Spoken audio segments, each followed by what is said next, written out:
পশ্চিমবঙ্গ নাট্য একাডেমি আয়োজিত 9 দিনব্যাপী যে নাট্যমালা চলল তার 7ম দিনে উত্তর কলকাতার জন্য নির্ধারিত গিরিশ মঞ্চে গেছিলাম দৃশ্যপটের শিল্পী নাটক দেখতে। আগের দিনে ব্রাত্য বসু নাটক ছিল, দেখা হয়ে ওঠেনি। 15 এবং 26শে জানুয়ারি পর এটা ছিল থার্ড শো দৃশ্যপটের কর্ণধার শ্রী অনির্বাণ ভট্টাচার্য আমার পূর্ব পরিচিত। সিরিয়ালের সুবাদে আমরা প্রায় সকলেই ওনাকে চিনি। সিঁড়ির পিছন দিয়ে উঠলাম, পৌঁছলাম একেবারে স্টেজে 3টে নাগাদ। গিয়ে দেখলাম অনির্বাণ ভট্টাচার্য ওরফে বাবুদা এবং পিএলটি লিডিং পার্সন দু বন্ধু মিলে স্টেজের বাইরে দাঁড়িয়ে সেটের ডিরেকশান দিচ্ছেন। ওনাদের নির্দেশ মতো ছেলেরা কাজ করে চলেছেন। শেষ হতেই লাইট কম্পোজ বা সেটিং এসব সারতে অনেকটা সময় কেটে গেল।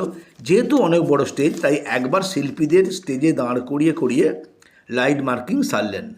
ভেবেছিলাম নাটক শুরু করতে হয়তো দেরি হয়ে যাবে, কিন্তু 6:20 বাজতেই ড্রপ সিন পড়ে গেল এবং 6:25 ফার্স্ট বেল বেজে গেল।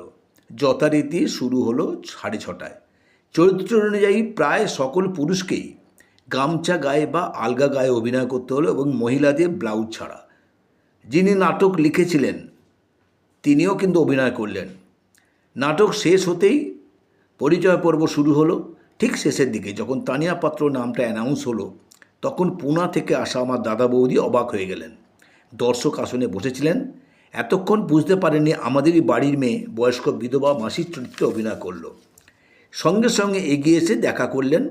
তারপর গ্রিন রুমে গিয়ে যাবতীয় খোঁজখবর নেওয়ার পর যেটা বললেন তার জিস্ট হলো রক্ত কথা বলে।